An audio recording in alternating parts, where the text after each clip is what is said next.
Hello, good evening. Welcome to Tea with the Druid 190, Tea with Druids, and brought to you by the Order of Bards, Ovates and Druids.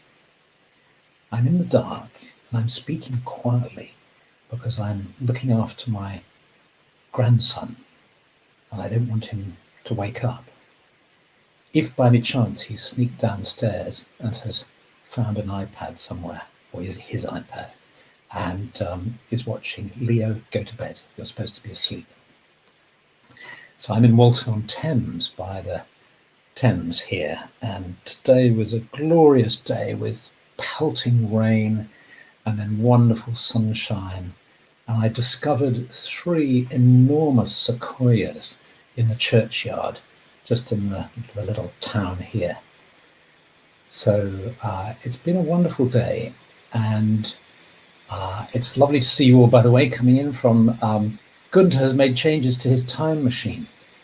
Coming from the future, he's in Tea with the Druid 191, and he's travelled back to visit us. Thank you. That's great to know, Gunther. Great to see everybody from the South Coast and Colorado and Argentina. Welcome. Lovely to see you. So here in the Northern Hemisphere, it's been a wonderful month here, certainly in Britain. It's been a beautiful September. And there's a very particular quality that you can feel at this time of year. And I've been really trying to tune into that and work out what it is. At one level, of course, it's mysterious, and we don't need to understand every feeling and sentiment that we have. But there's something about human nature that likes to put a word to things, that likes to deepen their experience by thinking about it and coming to know about it. So if you've been feeling this way too, and I saw Penny Billington in the comments there, so I know she's here and she's written about it. Could you type in, if you feel like it, just a couple of sort of words that come to you? How do you feel at this time of year? As you feel summer starting to fade away, winter, autumn beginning, can you put into words what you feel? So the 1 or 2, 3 words, the kind of feelings that are evoked in you at this time of year.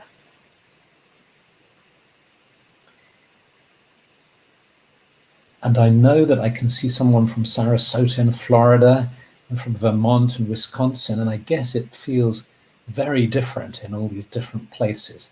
But it would be interesting to see how cozy and introvert, sadness, on the way to cozy, turbulence, sweet, sad relief, inward renewal, joyous, wistful poignance, satisfied, rest, flavor of excitement, magical quality, slowing down, getting comfortable, mysterious, spiritually uplifting, a beckoning to slow down and tune into the darkness, relief. There's a very particular feeling of quiet and stillness in New England at this time of year. Thank you. These are all wonderful to see the range of feelings that we're experiencing. Today I got James Nicole, who's a Druid who edited that wonderful book, Contemplative Druidry. And I he sent his blog over today, and I'll give a link to it in my blog post of this. But he writes about this. After the equinox comes a deepening of autumn. Light, colour, texture. My sense of the world is different. Images of this moment in the year shape my sense of time as well as of place. I savour the turning of the wheel. All time is transitional, yet every time has its own uniqueness. Contemplating images like this, he includes photographs that he takes on his walks of trees and so on, nature around him. Contemplating images like this is for me a way of sustaining what modern Druids sometimes call a re-enchantment with and of the world. A re-enchantment with the world, a re-enchantment of the world. Simple attention to the living world is a renewing experience and protects the heart from what can seem like the half-life of a wasteland culture. Opening to a living cosmos, I plead guilty with pride to the charge of romanticism. That's fantastic, because Druidry is the revival of Druidry. It was part of the Romantic movement. Druids are romantics. And here James Nicol, a 21st century Druid who lives in Stroud, is pleading guilty with pride to being accused of being a romantic. And I'd like to join him in that statement. And I love this wording here. Simple attention to the living world is a renewing experience and protects the heart from what can seem like the half-life of a wasteland culture. That sense of the world around us, the modern world with its kind of toxic, such a lot of toxicity in it. So I've been tuning into this feeling, and it's so enjoyable to sit in the September sun. We've had this lovely kind of fading summer, it's beautiful September, tuning into the quality, and without trying to sort of nail it with a word or a description, just open to what is it opening inside me. This is the work that we can all do, I think. And I have a project, I'm working on a project to express, to see what qualities each month can evoke in us, in me, and then sense these as, or create a kind of practice based on tuning into these qualities. So for this month, I've been tuning into this quality. I sense that life is calling me to, and the earth is calling me to, a sense of equanimity, a sense of calm and peace. We've just come past the autumn equinox, Alban Elfed, the light of the water, and it's associated in Druidry with recollection and with peace and with memory, a kind of quiet reminiscing. So there's a feeling of spaciousness at this time, and it continues right the way through this month, I think. And so just in the next few days, and then let's talk about October next in the next tea. But just for the next few days, see if this speaks to you, or perhaps another quality. And the idea is that if you can come up with, a dozen different qualities or strengths or virtues, characteristics, dynamics, these qualities, how would it be if your meditations and contemplations and thoughts turned around these qualities, cultivating them within yourself over the space of a year? So this quality of equanimity, of calm and peace, it brings with it, for me, a sense of slowing down, a need to slow down. And in the email the other day, Frank LaRue Owen, whose poems I've been reading in the last few teas, and whose books of poetry I've recommended, he's put a new poem up on his blog, and I want to read it to you, and then let's use that to slip into a meditation where we allow ourselves a time to really slow down and open up. And in doing that, I'll suggest that we're sitting by a lake with aspen trees behind us. And aspens are particularly associated with this time of year. They're called Populus tremulus. Tremulus means trembling, because the particular kind of way their leaves are attached to the branch makes them flutter in the wind. So they're sometimes called the speaking tree. And it's Nicole, you're asking, I'll give a link to the book in the blog, but it's Frank Owen, Owen. The speaking tree is in Celtic mythology and other mythologies as well, connected with Persephone in Greek mythology. These shimmering leaves suggest communication with the other world. So this is a really good tree to work with as we move into October and towards the time of Samhain, which is ruled in the Druid tradition, or associated, I should say, in the Druid tradition with the yew tree. And because that's when we really communicate with the other world. But the aspen tree is starting to get messy. It's starting to open us up in this way beyond the limitations of an everyday understanding of an experience of time. So we'll go to a place by the, what am I doing? Sorry. We'll go to a space of sitting by a lake with aspen trees around us in the moonlight. And to begin with, I'll read you this poem from Frank Owen. Assemblage Points and Caterwauling, it's called. O waning moon, night woman who holds the bright lantern for us all, where is it that you go?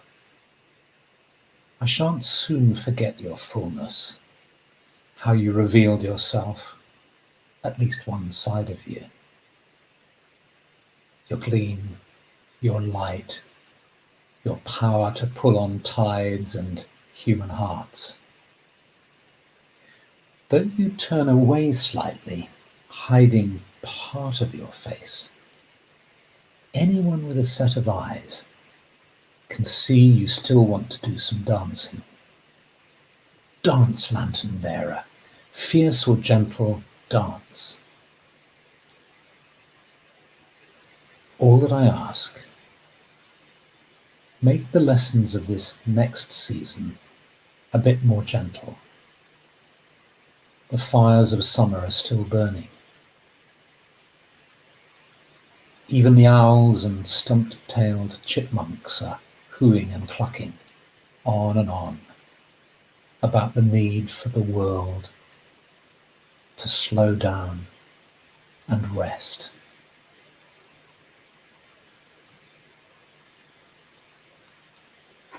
So, as we go into this meditation, you might like to close your eyes and to sense yourself fully present where you are, but gradually allowing your awareness of your surroundings, of the walls, the ceiling, the floor, the screen in front of you, just to fade away.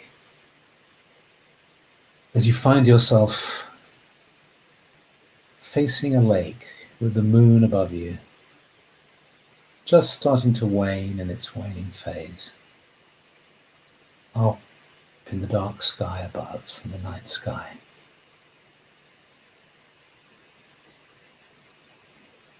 And you sit at the shore,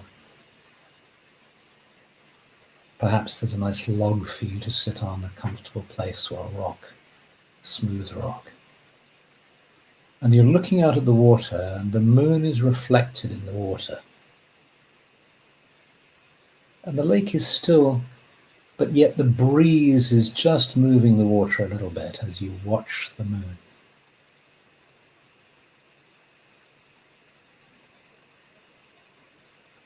And you allow your concentration on the reflection of the moon in the water to just allow your mind to slow down and just to allow your body to relax.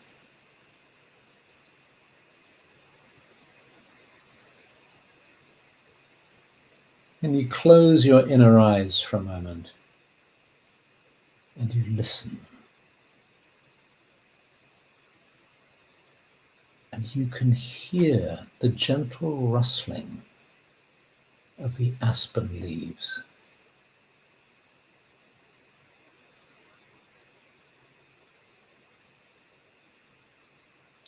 The fluttering of the leaves in the speaking trees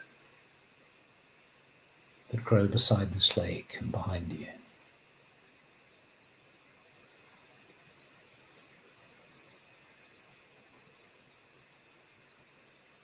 Opening to the wide sky, the night sky,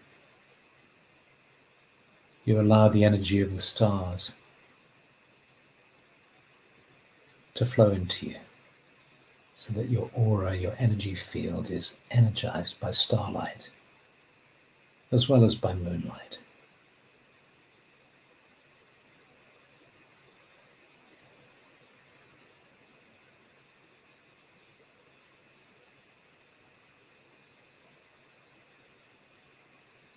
And then you might feel drawn to just getting up and moving towards the lake and placing your hands in the lake water if that feels right for you. Just feeling the water of the lake and feeling the sandy earth as well, just at the shoreline, so that your hands are resting with the palms touching the earth, pressing down gently on the earth, on the sandy soil, and with the water of the lake lapping against your hands.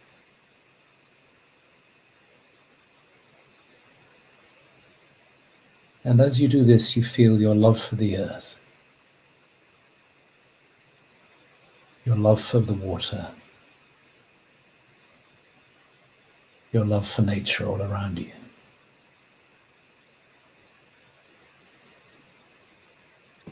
And then you plunge your hands completely into the water and lift up a clear handful and bathe your brow.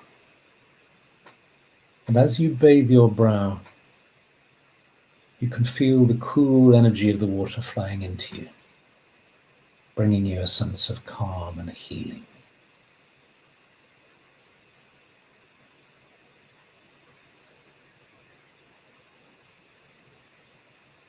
At this time of year, may we all feel blessed with a sense of equanimity, of calm, of peace. May we allow our souls, our minds and hearts, and perhaps our bodies too, to slow down, to rest, to bathe in tranquility, to nurture ourselves with calm, with quiet, with connection to nature, with connection to the trees, the rivers, the lakes, the seas.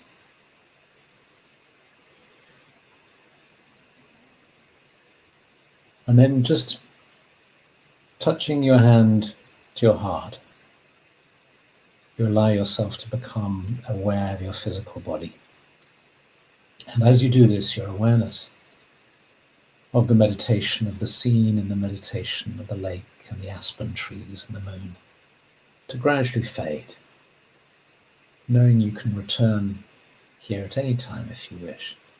But now you allow the scene to fade as you become aware of being seated in front of your screen, fully present, here and now.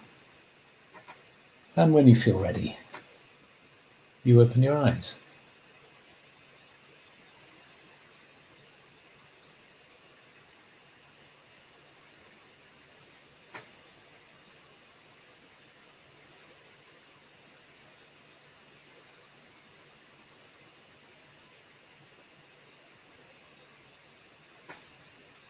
Penny Billington's. Do say who wrote that, Penny. Willows whiten, aspens quiver, little breezes dusk and shiver. Through the wave that runs forever, by the island in the river, flowing down to Camelot. I suppose that's Tennyson, but tell us, Penny.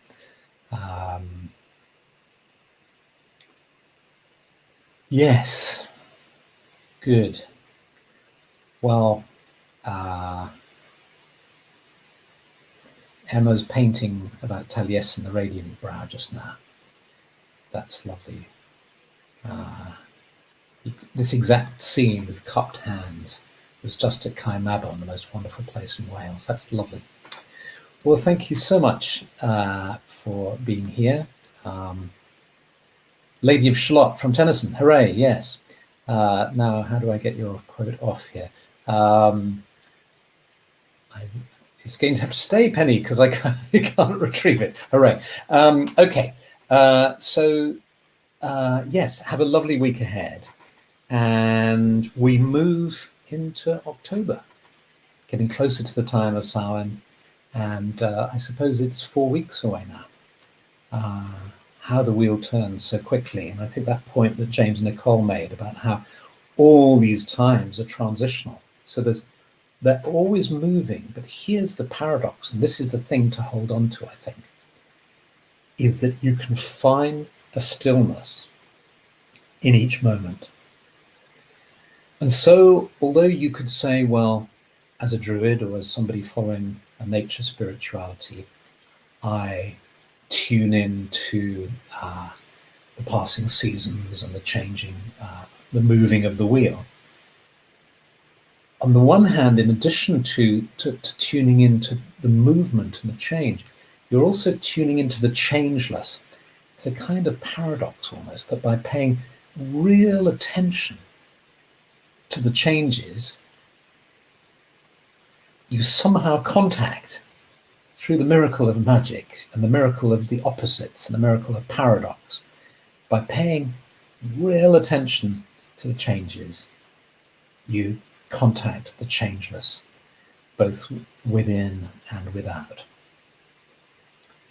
So I always want to stay with you for the whole evening, but I know I can't. So I'm going to say goodbye now. Lots of love, many blessings, and see you next Monday. I shall now make some tea and then read all the comments. Okay, bye everybody.